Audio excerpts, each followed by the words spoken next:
right, so y'all got a minute? Just want to know if you know who you are according to the Bible. But you know it's the Sabbath, you shouldn't buy today, that's a sin. That's what today is, the Sabbath, Exodus 20 and 8. Thus said the Lord, you shouldn't buy today, not until sundown tonight. Huh? But the thing is, it's not about where you buy from. The point is you shouldn't buy it all right now because it's still the Lord's Sabbath. Now tonight, when the sundown, as soon as it's dark, about 9 p.m., you'll be good to buy because the Sabbath will be over. That's what we're trying to teach our people. Watch this, Exodus 20 and 8. Go check it out for a second.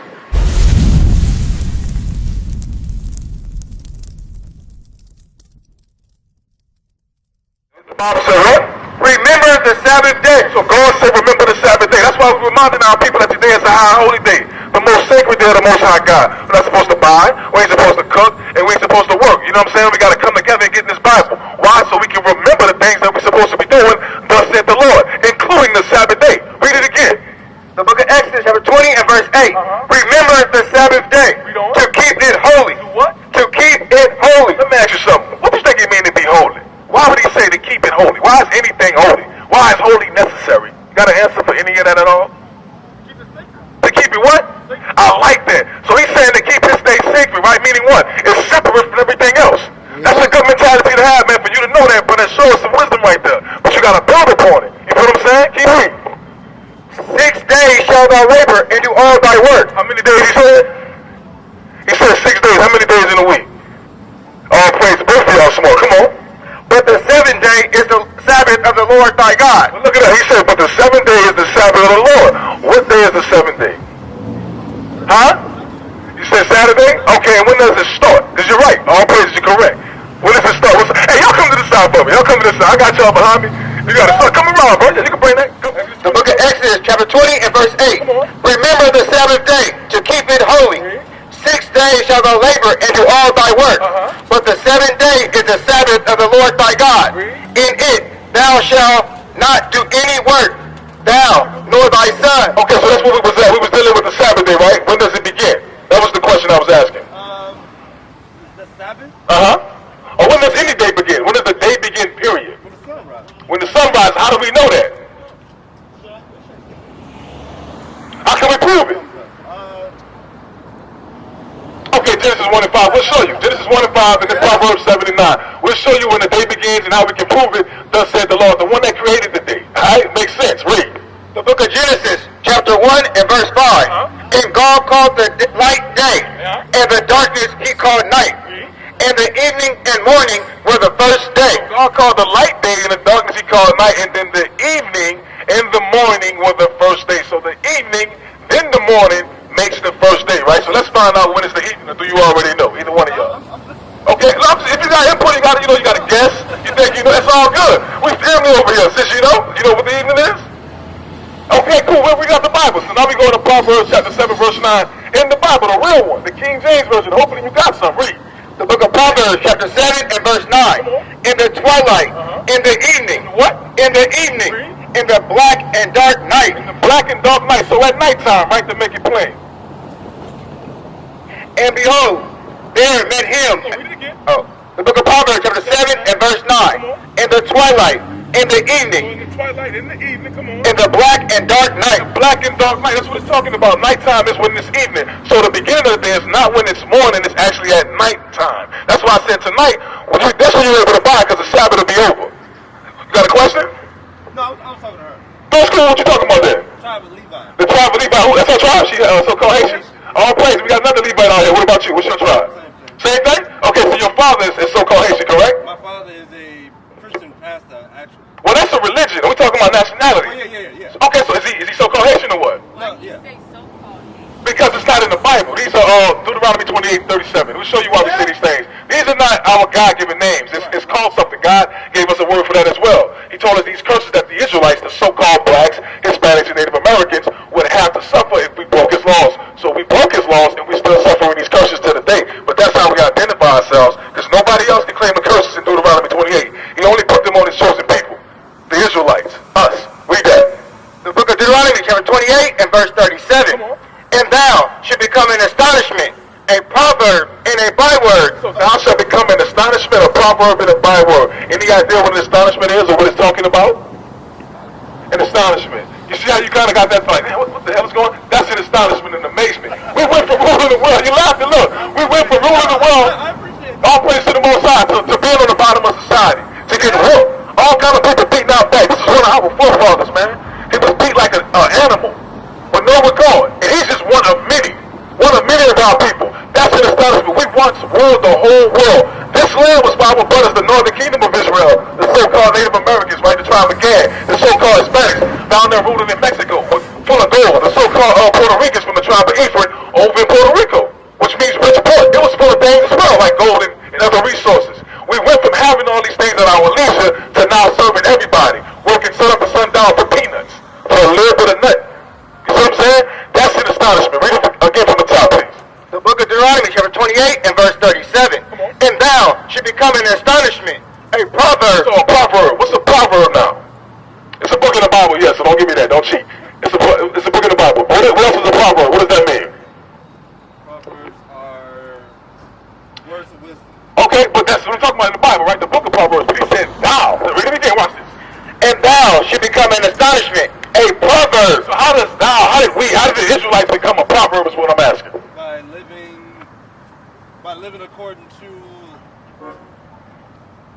I like where you're going. Let me put it together for you. Because you're almost there. So based on what you said the first time and what you're about to say, I think it would be correct answer. So a proverb is a wise saying. How did the Israelites become a wise saying? By living according to the wise saying. Okay, this is more like a proverb of the Israelites. They said, if we want to hide something from a blank, put it in the book.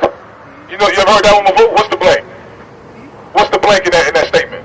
Well, that proverb. The word nigga. If you want to hide something from a nigga, put it in the blank. That's an old slavery joke they used to say about us, especially down in the South. That's how we became a proverb. They no longer refer to us as Israelites from the tribe of Judah, Levi, and Benjamin. Now it's clicking, all praise to the Lord, but that's how we became a proverb. But we still got to get to the word we want, the byword, right? Because you want to know why we said so-called from the top. One more time. The book of Deuteronomy, chapter 28 and verse 37.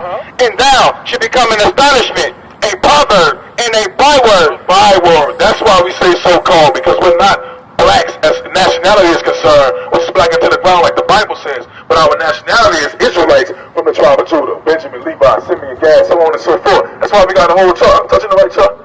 Yeah, we got charts there for y'all to see. My bad, I'm behind it. You know, it's difficult to see. But a byword is anything out of your God-given name. So when he call us blacks or African Americans, you ever notice that? If you ask our people what's their nationality or their race, you might get 3 different answers from 3 different brothers.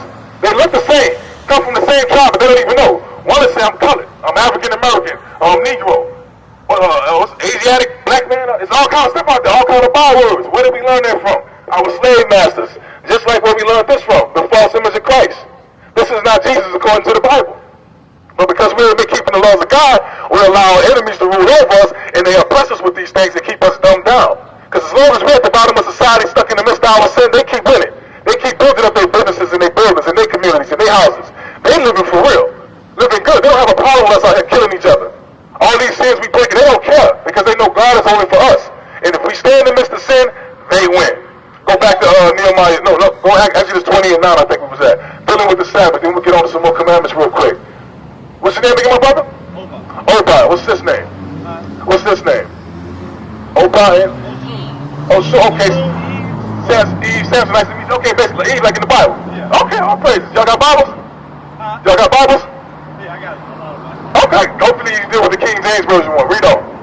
Exodus chapter 20 and verse 9. 6 days shall thou labor and do all thy work. So again, another reminder, we got 6 days to get all the work in. That's the majority of the week. You don't need to work on the Sabbath day. We must take off on the Lord's Sabbath day, all right? 6 days to get things done. Except this week, because it was a double Sabbath. We had New Moon yesterday. New Moon is a feast day, a high holy day, but we're commanded to keep the feast of the Lord. So you can cook on a feast day if it's not on the 7th-day Sabbath, which is today. Read on.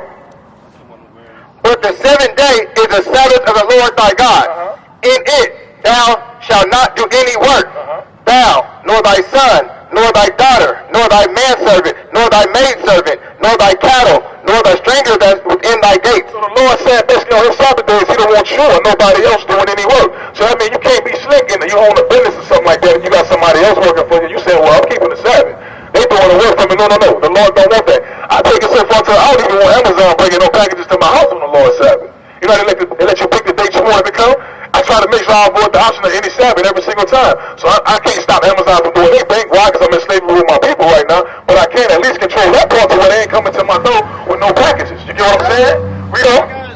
Go ahead. Business cards that go into the I can go to you guys. Oh, you get a flyer? Yeah, I got a flyer. You on the flyer? Yes, sir. Look on the back. Look on the back of the flyer. We got our contact number. We got the website. You got smartphones. I think y'all both do because y'all look smart. You can download IUIC TV right now. We also got YouTube pages, Twitter, Instagram, TikTok, whatever you got. We there with it already. Teaching this truth 24/7 for free. You don't see no plates, no sauce. Let's talk about we want some ties, which ain't money anyway. You don't see no lies. It's all true for free. All right? Nehemiah 10 and 31. Nehemiah chapter 10 and 31. So remember, we can't work on the Sabbath. I'm glad you asked that question. Well, if I can't buy here today, what can I buy? It's not about well. We can't buy nowhere right now because it's the Lord's Sabbath. All praise to the Lord. Okay? You see these things on our garments, on our shirts as well? These are called fringes. Y'all should have these on too with a ribbon of blue. That's in the Bible. I know you about to go, so I'm just trying to give you what I can. Okay, go ahead. The book of Nehemiah, chapter 10 and verse 31. And if the people of the land bring ware or any victuals on the Sabbath day to sell, that we would not buy it of them on the Sabbath day. So they go into the law of not buying on the Sabbath day. Why you see the people of the land? You ever notice how everybody want to have a garage sale on the Sabbath? Every time it's Saturday, somebody selling something. But even more commonly, you go into the store like Kmart, Piggly Wiggly. No, y'all ain't got that up here. Ralph's, Fred Meyer's, right? I'm from New Orleans, my bad, but different stores. But they always got sales usually on the Sabbath because they want you to go in there and spend your money. You know what I'm saying? They even promote it sometimes. They give you commercials. Hey, this Saturday we having this sale, 2 for $5 or whatever the case may be, because they want you to break the laws of God. They want to entice you to come and spend your money on the Sabbath day. So our people are yet again and still in the midst of sin. Remember, that's a victory for them. Every time we sin, that's a victory for our enemies. That's the whole verse. Go ahead. Or on the holy day, and that we will leave the 7th year and the exaction of every debt. Take me to Nehemiah 13 now, I think it is.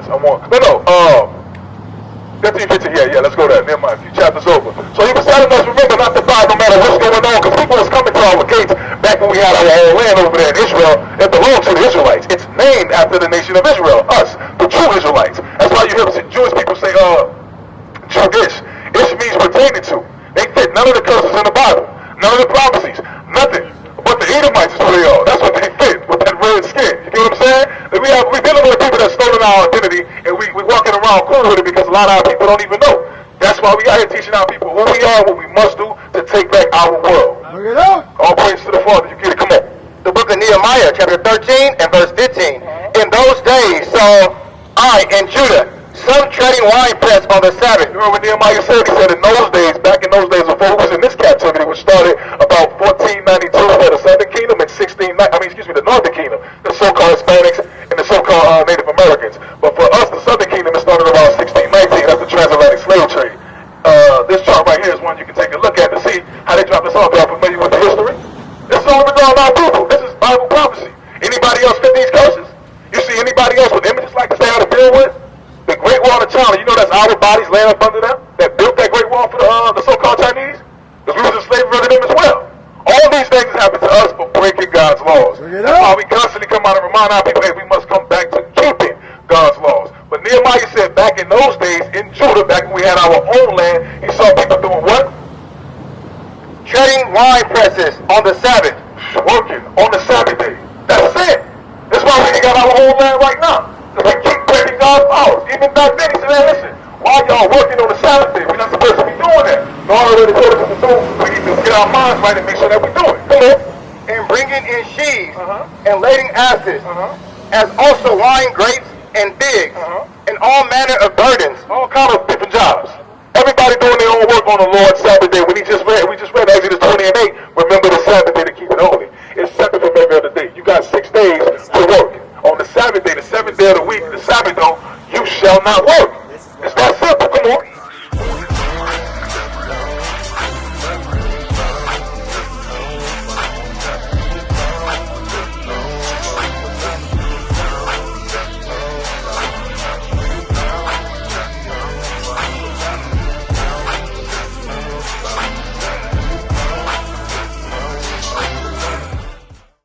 We used to scream black power while heroin was pushed. But at the end of the day, nothing's in vain. IUIC has been given a vision. The tents of Judah has risen. Many has attempted the mission, minor murmuring, omitting, and missing the mark. Just reading that he had the flame of fire in his eyes gave us the spark. We on Paul's mission. We out on the road, purple and gold, from Mexico, Cuba, Haiti, Ghana, Sierra Leone. 144,000 boots banging, concrete crackling. These are our men repented at heart. The scriptures is proof. IUIC, we deliver the truth.